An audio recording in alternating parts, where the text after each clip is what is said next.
It was the start of the 19th century. Black Americans had lived in America since the 17th century, yet Hollywood refused to tell black stories. If a black actor wanted a part in a Hollywood movie, it was to portray a grotesquely racist caricature. But even those roles were hard to find. White actors were often hired over black actors to play these caricatures. Then came along a man named Oscar Micheaux. Oscar didn't care about Hollywood or racist American laws. He broke all the rules. When Oscar was 17 years old, he worked as a railway porter. He met many wealthy Americans while traveling across the United States. Oscar heard again and again to be wealthy in the United States, a person needed to own land. In 1862, the U.S. government was offering land out west for cheap. This was called the Homestead Act. The land was cheap because the U.S. government had stolen the land from the Native Americans. One day, Oscar collected his savings and headed west. Unfortunately, Oscar's homestead application was denied. Oscar realized that the U.S. government did not intend for Black Americans to benefit from the Homestead Act. Nonetheless, Oscar didn't take no for an answer. He hired a broker to find property that was in foreclosure, and he purchased land in South Dakota. But being a black homesteader was challenging.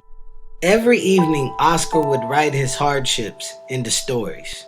His stories became so popular that his novel, The Homesteader, garnered the attention of a black-owned Los Angeles film company. They negotiated a deal with Oscar to adapt the book into a movie. When the film company refused to allow Oscar to be a part of the production, Oscar changed his mind. He decided to produce the film himself. With no previous experience, Oscar Micheaux wrote, produced, and directed The Homesteader. The Homesteader premiered on February 2nd, 1919 to a packed 8,000-seat theater in Chicago. An opera singer and jazz musicians opened the screening. It became the first ever feature-length film with an all-black cast. In 1915, Birth of a Nation premiered across America. The movie depicted the Ku Klux Klan as heroes and Black Americans as violent and evil. The movie was the first blockbuster Hollywood hit. It was the most profitable film of its day. Micheaux challenged Birth of a Nation with his own movie, Within Our Gates.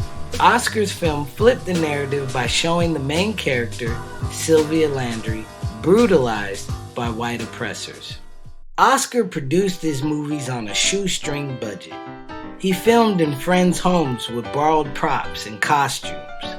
There was no money for retakes. And still, Oscar faced yet another challenge.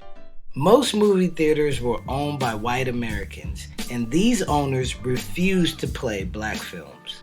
But Oscar wouldn't take no for an answer. Sometimes Oscar would rent out entire theaters to show the film. Other times, Oscar would convince the theater owners to book special midnight screenings for black audiences. These special showings later became known as Midnight Rambles. Oscar was a pioneer and visionary in many ways. His movies dealt with topics that were controversial at that time, topics like interracial relationships and abortion. He was a polarizing figure. His stories tackled issues like race, segregation, and lynching.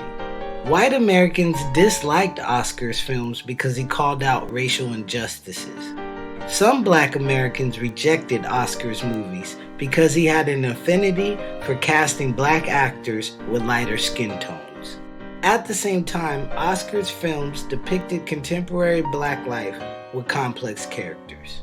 And for that reason, most Americans loved Oscar's films. Imagine being a black filmmaker during the Jim Crow era. Most folks were trying to survive, much less have the chance to create black cinema for black audiences. Yet, Oscar did just that. Oscar went on to produce 44 films during his lifetime. Unfortunately, he died almost bankrupt. Oscar's films at the time were never accepted by Hollywood.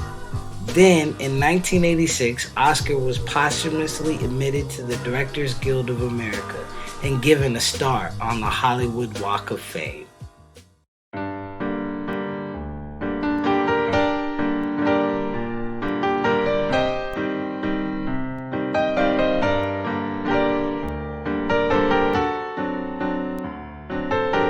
Thanks for watching Deeper Than Red. Subscribe to our YouTube channel and follow us on social media.